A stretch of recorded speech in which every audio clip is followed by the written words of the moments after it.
beloved pediatrician stuns a Florida community. The apartment was ransacked. Someone was looking for something. He's submerged in a tub full of bloody water. Investigators follow a trail of mysterious clues to find out what could lead to such a violent crime. We locate close to $20,000 in cash. When they would pick up the phone, the person on the other end would immediately hang the phone up. And detectives race against the clock to unravel a cold-blooded conspiracy. It was clear that they were concerned that they might be being listened to. They were saying things in layers and in code. He said to us, what would happen if I told you that I sent somebody there to beat him up? He had a reputation for being involved with the drug gang. He was telling her that they can't arrest her if they can't find her. To this day, they still don't know exactly where he is or where he went. They don't even know if he's still alive.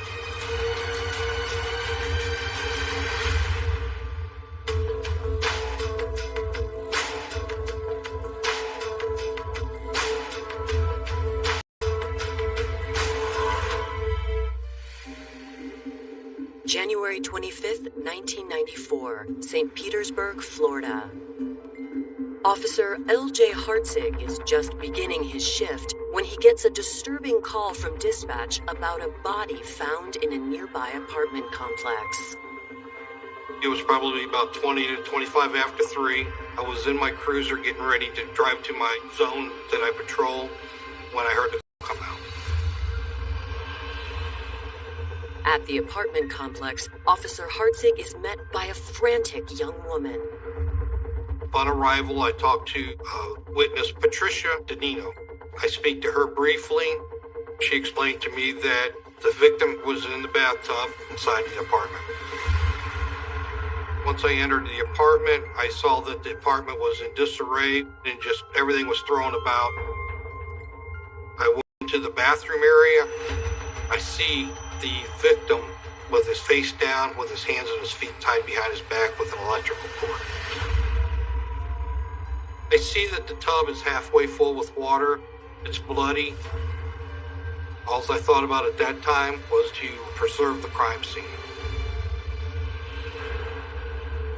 As Officer Hartzig waits for the caller, Patricia Danino, who says the victim is her fiancé, Dr. Lewis Davidson. The deceased was a doctor in charge of the pediatrics at Bayfront Hospital. Miss Danino is crying hysterically. She's upset. It was hard to interview her. I had to take my time and work with her to get the information about who this doctor was and why she was there.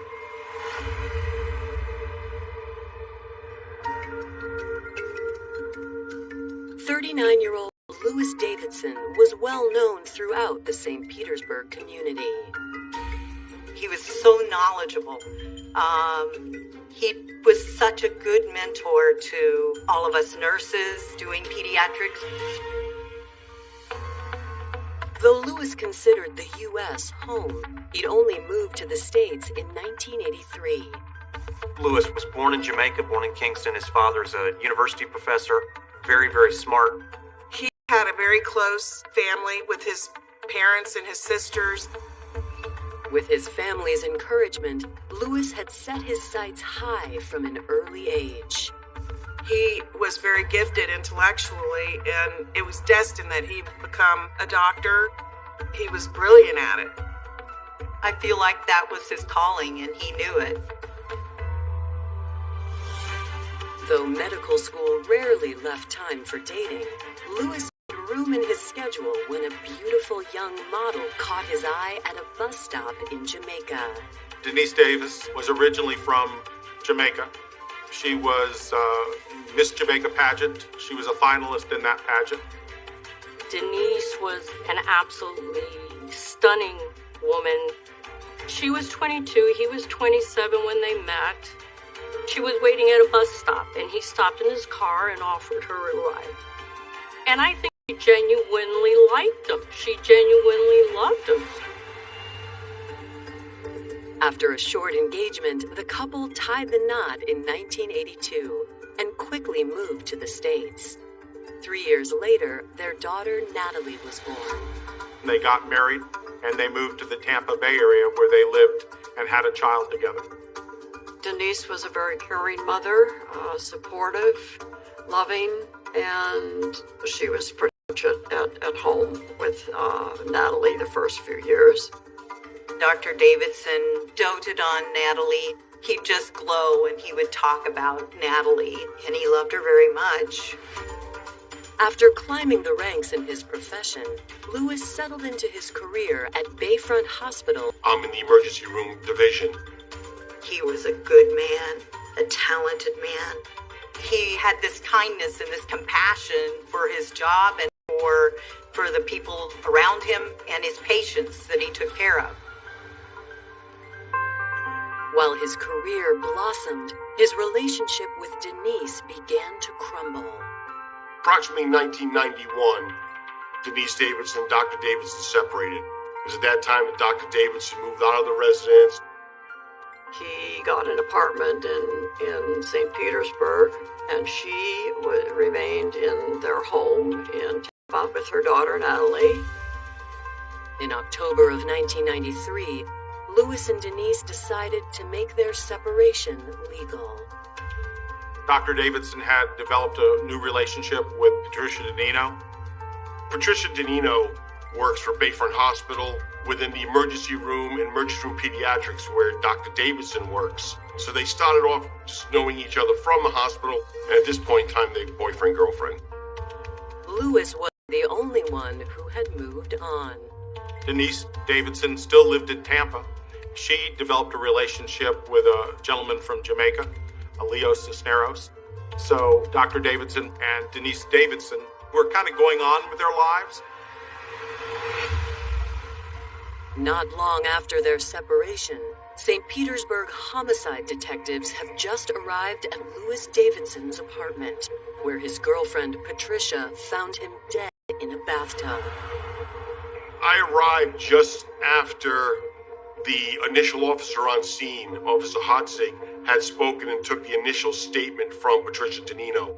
At that point, I arranged for Patricia Danino to be transported to the St. Petersburg Police Department. As we start to process our scene, I go through the front door and I can see that obviously the apartment was ransacked. Someone was looking for something. In the foyer, detectives identify their first potential clue. we notice there is a footprint, a shoe impression on the floor.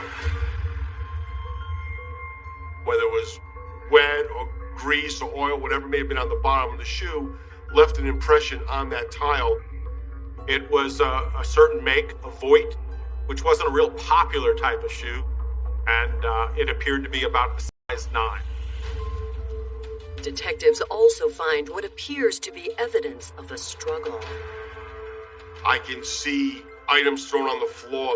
The cushions were off the couch. There's a vacuum cleaner sitting here that has obviously not in its normal place. In the bedroom, the closet door is open, and I can see clothes and items have been thrown onto the floor. It's a mess inside that closet. As I approach the bathroom, I'm looking and I'm seeing the wall where there's obvious blood spatter here on the wall. Inside the bathroom, detectives get their first look at the victim. He was drowned, while tied and blindfolded, drowned in a bathtub full of hot water. A vacuum cleaner cord was used to tie up his hands, and there was a cashmere article of clothing that was used to tie him up as well. The scene is extremely violent in nature. The appearance leads me to believe that there's more than one person involved. In the closet of Dr. Davidson, they found a garment bag, and in that garment bag was a substantial amount of money. We locate close to $20,000 in cash, along with Dr. Davidson's jewelry. The items of true value were not stolen. Instead, we have a staged crime scene and a dead doctor with a very brutal type of killing. stepping up. Investigators uncover salacious secrets. She denied that she was posing for dirty pictures. Was Dr. Davidson involved in some kind of activity that could have brought this type of a crime closer to him? The first person of interest was in that type of crowd where he would have known the people who were able to pull off such an event.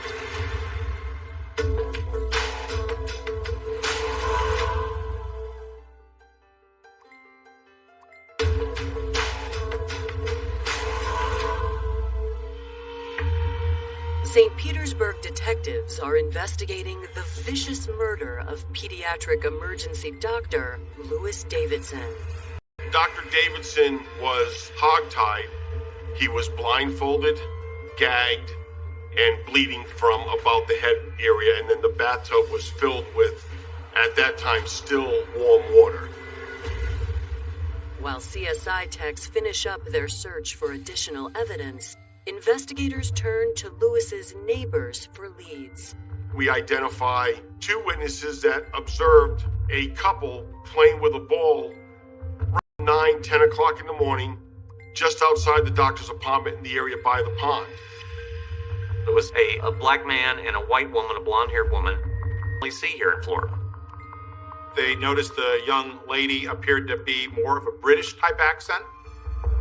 Witnesses mention after the unusual game of catch, the man disappeared and the woman got into a nearby car. Here is someone that's just sitting in the apartment complex, basically in front of the doctor's apartment. So now we're looking at some suspicion there.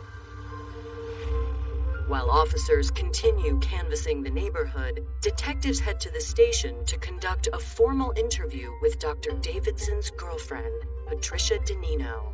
She said she was at work that day at Bayfront Hospital, but whether there's any involvement at this point, we have no idea who's involved. Patricia says she had just started her day shift when she last spoke with Louis. Dr. Davidson was finishing his shift around 8 a.m., and then once he finished his shift, he had a meeting to attend, 9 a.m. meeting for the hospital for the pediatric section. When she tried to call him afterwards, he was not responding to her calls. Around 3:30, she goes to his apartment to see why she can't reach him all day.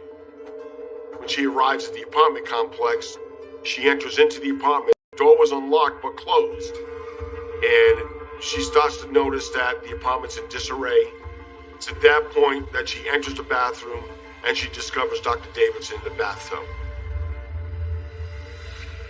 A distraught Patricia says she has no idea who could have wanted Louis dead, but he has been getting some strange calls lately. Numerous hang-up calls, 66, I think, in a matter of a few weeks. When Dr. Davidson or Miss DeNino would pick up the phone, the person on the other end would immediately hang the phone up. To the detectives, that sounded like someone trying to track his movements, where he was at different times, what he was doing. Patricia says the most recent suspicious phone call was just that morning. Somewhere between 9, 10 o'clock in the morning, Patricia DeNino receives a phone call at the hospital where someone is looking for Dr. Davidson. And they asked for him. She replied that he was not available at the time. Things felt suspicious involving the calls at the hospital. But we did not know who would be connected to this that may have committed harm to Dr. Davidson. Detectives ask if Louis could be connected to anything illegal. Initially, the $20,000 in the garment bag caused him to have some alarm.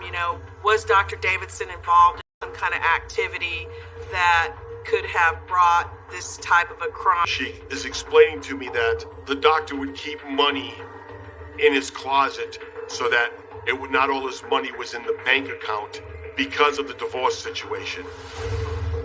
That was a tumultuous relationship between the two of them. There were allegations from her that he had abused her. There were allegations from him that she had posed for erotic photos. But of course he denied the abuse and she denied that she was posing for dirty pictures. Patricia says the focus of the divorce revolved heavily around the couple's daughter, Natalie. They had fought very bitterly over custody for Natalie. Denise wanted to take Natalie with her to Jamaica, and Lewis was determined that was not going to happen. He was not going to lose access to his daughter. After finishing up with Patricia, detectives call Bayfront Hospital to verify her alibi. We were able to determine right away Patricia Dino had been at the hospital during the daytime after the doctor had left from his shift. We ruled her out as a suspect early on. With Patricia's whereabouts verified, detectives make haste in locating Denise. It's no secret that if you have an estranged spouse and that person winds up dead, that you're going to be the one that is first suspected. They met with her at her home in Tampa and made the notification that her husband had been found dead. When Denise Davidson was asked what she was doing the morning he was murdered, she really didn't have a lot to report other than just usual routine things that she always did. She didn't go to work that day, but she did have the care of her daughter. She told law enforcement they were in the middle of a custody fight, but she said that he's the father of her child, and she had no reason to want to hurt Dr. Davidson. As a matter of routine procedure, detectives ask Denise if she's currently involved with anyone new. The information that was provided to us by Denise Davidson that the boyfriend's name is Leonardo Cisneros. The two had met during one of her visits back home to Jamaica.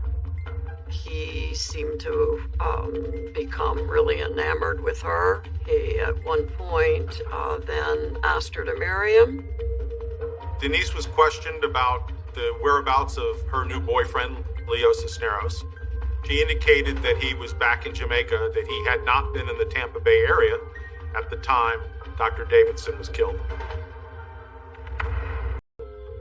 He owned a nightclub, or co-owned a nightclub in Jamaica and Kingston. He had a reputation for being involved with the drug gangs there.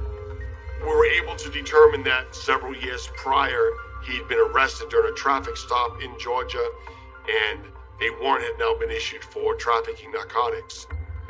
Between his fiancée's custody dispute and his own criminal record, investigators feel Leo could have both the motive and means to kill Lewis.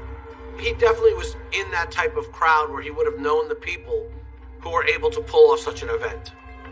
So it was the determination that I made that our best effort at this point would to be surveillance on Denise Davidson to see if Denise Davidson would lead us to Leo Cisneros. Coming up, the top suspect proves to be a slippery one. He was there illegally and immediately fled thereafter.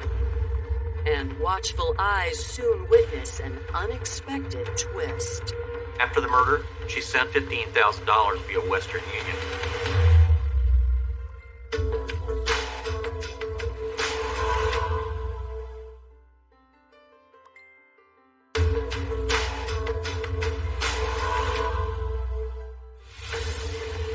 It's been 24 hours since Dr. Lewis Davidson was found violently murdered in his St. Petersburg apartment. Detectives have placed his soon-to-be ex-wife, Denise Davidson, under continuous surveillance, hoping to spot her shifty fiancé, Leo Cisneros. We can't say that Denise is involved at this point, but she is the girlfriend to Leo Cisneros, and he's our first person of interest. On January 27th, Denise's surveillance team calls detectives with unexpected news. We follow her to a bank. She goes to an ATM machine, withdraws some money, and we surveil her to a Western Union money transfer facility. Detectives subpoena Denise's financial records and find suspicious activity. Would send Western Union money orders either to Robert Gordon in Miami or to a woman who lived in Miami.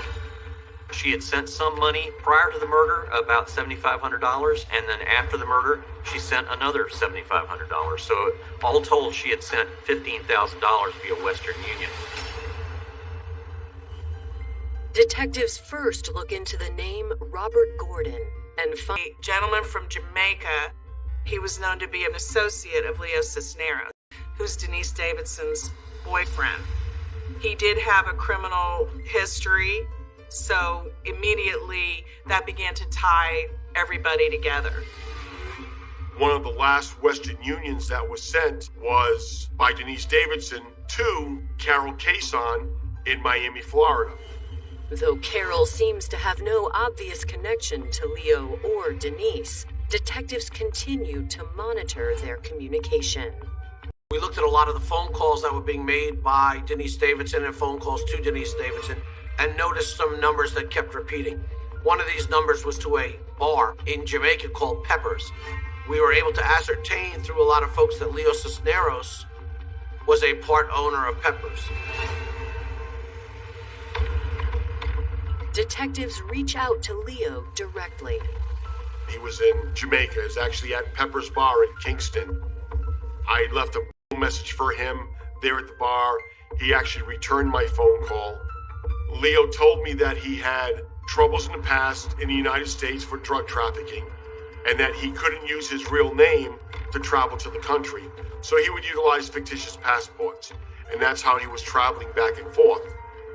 Not only does Leo come clean about entering the U.S. illegally, but the 32-year-old also admits to being in Florida the day of the doctor's murder. He felt like he would be in trouble because he was there illegally and immediately fled thereafter. He wanted to play down his role as much as possible. He did not want to be in the forefront in the investigation.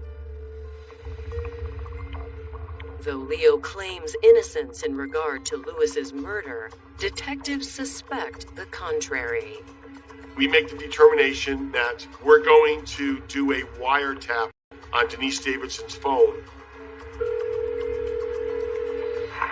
Hello. Go ahead, Princess. The calls were interesting because it was clear that they were concerned that they might be being listened to. They were saying things in layers and in code. The conversations between Leo and Denise would refer to, have you talked to your people in Miami yet? Have you heard from your people? Did you send him my uncle? Yes. But he said it's not there. Well, it's there. I sent it from, 2 hours ago. Well, he just called me. He told me it's not there. Detectives also pulled Denise's phone records from the day of Lewis's murder. We were able to identify it's a pager number. On the morning that Dr. Davidson was killed, from Denise Davidson's house, this pager was called 52 times between 9 a.m. and 10:30 a.m. Detectives find the number used to return the pages equally interesting. The phone was bought and paid for by Denise Davidson. We also found numerous phone calls by Robert Gordon to Denise Davidson's home number. So law enforcement started to find a link between this Robert Gordon and Denise Davidson, went beyond the mere providing money through those Western Unions. When detectives triangulate the phone's coordinates on the day of the murder, everything comes full circle. It's in the area of Dr. Davidson's apartment. Occasions that are done with this phone, and we can actually track it. They tracked it all the way across the bay to a Days Inn. 1 month after the murder of Dr. Davidson, detectives head to the Days Inn. They had photos of Robert Gordon, and the people who worked there specifically remembered that Robert Gordon stayed in a specific room at that hotel with a white female on the day Dr. Davidson had been murdered. They were able to verify the identity of the white woman because she's the one who registered for the room. She wrote down the name Susan Shore. The front desk receptionist also identified a second black male. She noticed that they were very nervous. In fact, they left in such a hurry, they left behind some clothing. Without hesitation, detectives collect and examine the forgotten belongings. Inside that bag are a pair of size 9 Voigt sneakers and a gray sweatshirt. The sweatshirt has what appears to be blood spatter on the front. The sneakers also appear to have blood droplets on it. We knew that was very similar, if not the exact same pattern that we had seen previously in the little foyer area. They had an idea, but they couldn't say definitively until they sent it to the FBI lab that it was a match. Investigators hope the evidence will identify the second male at the hotel. Awaiting results from the crime lab, detectives head to Miami on February 28th to track down 31-year-old Robert Gordon. Based on our observations, what we found, the apartment complex the week before, we felt we had enough, so we're looking to arrest Robert Gordon in Miami. He was actually on a transit bus, not leaving the area, but local transit. We arrested him off that bus for the first-degree murder, and we transported him back to Pinellas County for prosecution. Detectives then head to the home of Carol Kaysen, the second individual Denise had wired money to after the murder. They followed up on that and went to see her and discovered that there was another man there at the time who gave him the name of Tony. So they said, well, it would be helpful if we had, say, hair samples from you that would help us, and maybe fingerprints. At that time, while they're talking to him, his fingerprints are checked, and it's determined that Tony Bowens is not his name, but his name is Merle McDonald. There was a warrant out for him and drug charges from South Carolina, so they arrested him there in Miami and put him in the jail. As for Carol Kaysen, she admits she did obtain money on Merrill's behalf, but strenuously denied knowing anything about the murder. After an alibi rules Carol out, detectives move on to 26-year-old Susan Shore. Susan Shore was gone. She was a cruise ship cocktail waitress and had shipped out for Jamaica, and when she got wind that they were looking for her, she made sure to try and hide. On March 1st, detectives receive word from the FBI about the evidence collected from the Days Inn. We were able to link them to Merle McDonald and link them to Robert Gordon. They located blood on the Voigt sneakers. That blood was later compared with the DNA blood of Dr. Davidson, and they determined it was a match. Detectives now have enough evidence to officially charge 47-year-old Merle McDonald with the murder of Louis Davidson. But there's just one problem. He had a drug trafficking warrant. Unfortunately, the warrant had been invalidated, so a day or two later, they released him from jail without notifying us. His whereabouts was still unknown. With Susan and Merrill on the run and Leo in Jamaica, detectives focus on Louis's bitter ex. We were able to identify that on January 24th, the day before the murder, Denise Davidson used her credit card at the Walmart behind her house in Tampa, and a gray sweatshirt that was of the same brand as the one discovered in this hotel room. My jaw just about hits the ground, because it's not very often that you have this type of evidence. Coming up, Denise appears to go from suspect to victim. She felt like her life was endangered because of this threatening phone call. It was a sort of a raspy voice, a message received at her house. You'll be sorry, Denise.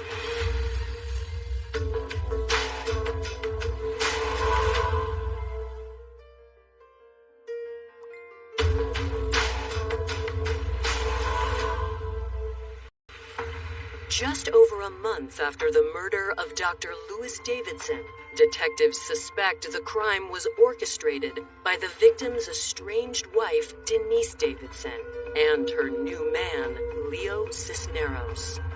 In a stunning turn of events, on February 25th, Denise contacts detectives, claiming she could be next.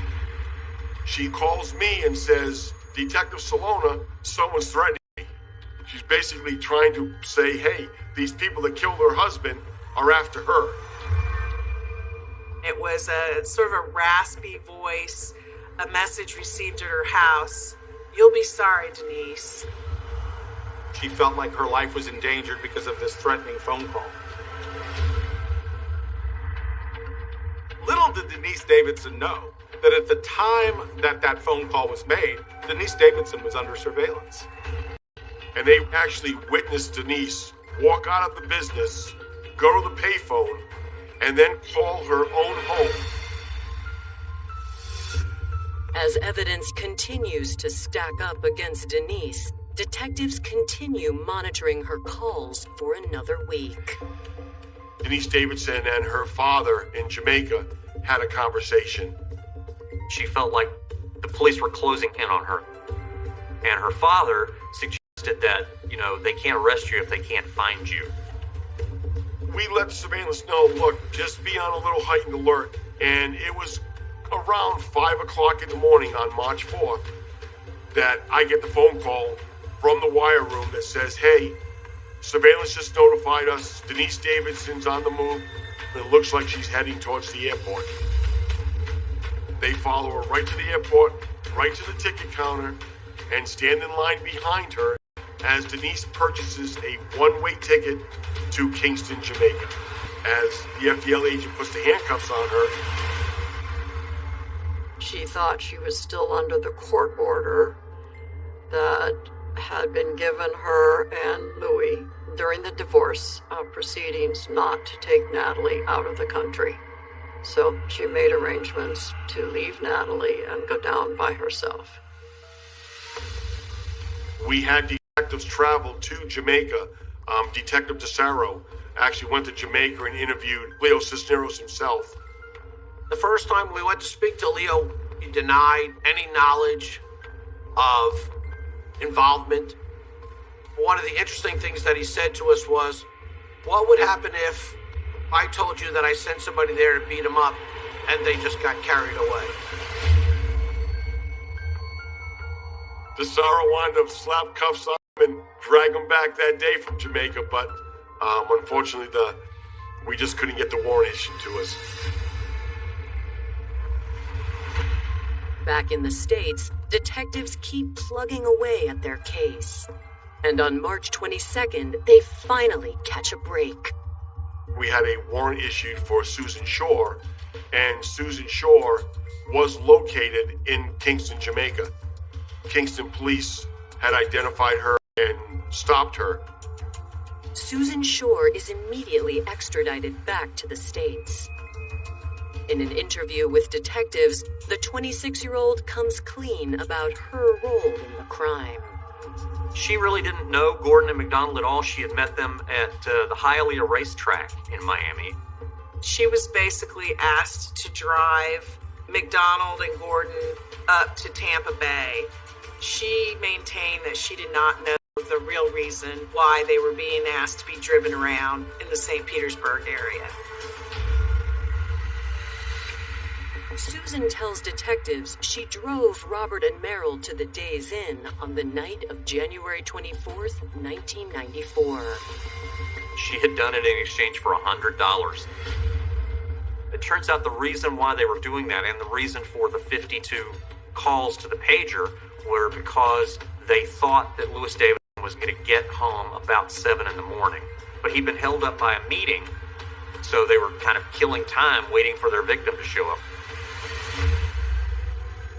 Susan says once Louis arrived, Robert told her to wait in the car. At that point, they think Gordon and McDonald rushed him in and then beat him up and killed him. Susan tells detectives from there was very agitated, was waiting for somebody. Finally, Leo Cisneros showed up and Denise showed up. The two of them talked to the two hitmen at some length. The information from Susan helps detectives finally secure an arrest warrant for Leo. Now, they just have to find him.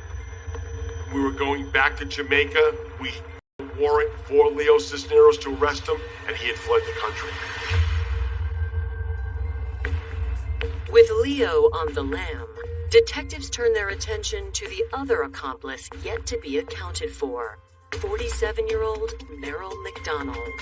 Utilizing phone records in October of 1994, we found Merle McDonald hiding out in New York, again using an alias. We arrested him without any fight, and we brought him back to Florida for prosecution. Coming up, as authorities try to strengthen their case against Denise, they uncover a slew of secrets. When she was booked, I believe she was about 4 months pregnant. And will resurfacing allegations throw a wrench in the state's case at trial? She was every battered woman I ever worked with. Unbeknownst to her, he had hired these two hitmen, and it was all his doing.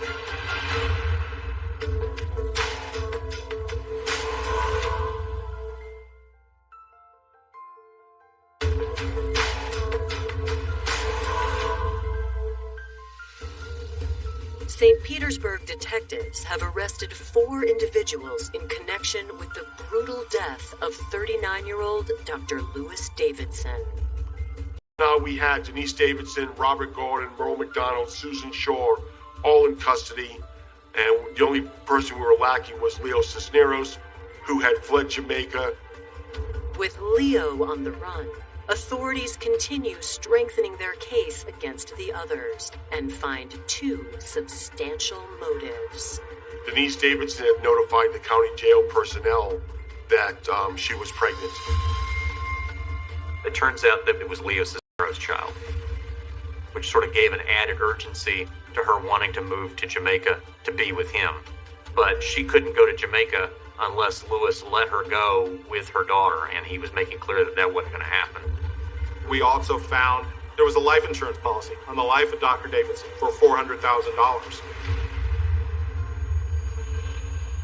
On September 5th, prosecutors assert that Denise played a very large part in her husband's demise.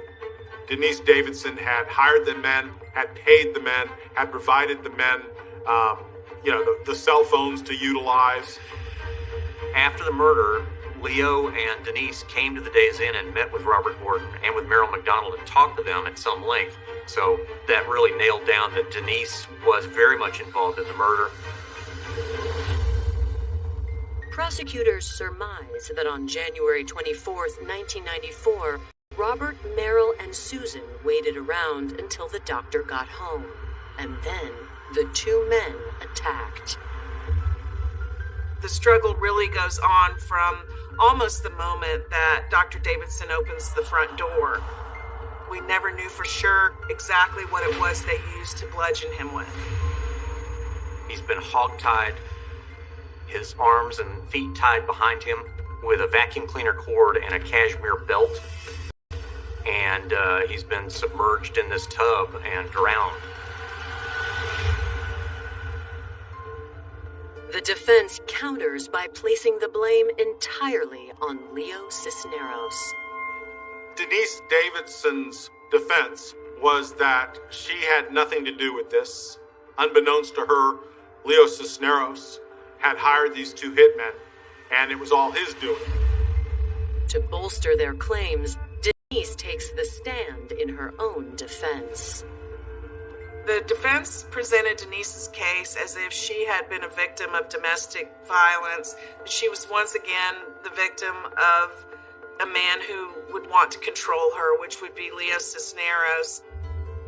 Denise has very flat affect, but that's pretty classic when somebody is abused, controlled, powerless. She was a stunningly beautiful young woman, but she was every battered woman I ever worked with. the prosecution tore into her on cross-examination, they definitely turned against her and said, this woman's been lying to us right from the start. There was no physical evidence presented that she had been abused. Probably the biggest moment was when the prosecutor played the audio tape of that phone call where she called her own phone, disguised her voice, and left a message, "Denise, you'll be sorry." At that point, she just kind of deflated. You could just see the whole air going out of her. It was at that moment that she... The jury finds Denise guilty of first-degree murder. She is sentenced to life in prison. It was as it should be. She should be punished. Dr. Davidson didn't deserve any of that, and it just left a big hole in a lot of people's heart and soul. Alleged hitmen Robert Gordon and Merrill McDonald receive a more severe punishment. Ultimately, the jury found them guilty of first-degree murder. They were sentenced to death, and they are still on death row. In exchange for her testimony against the others, Susan Shore receives probation. We charged her with accessory after the fact, and she was deported back to England. Leo Cisneros still faces a first-degree murder charge, but has yet to be captured. To this day, they still don't know exactly where he is or where he went. They don't even know if he's still alive.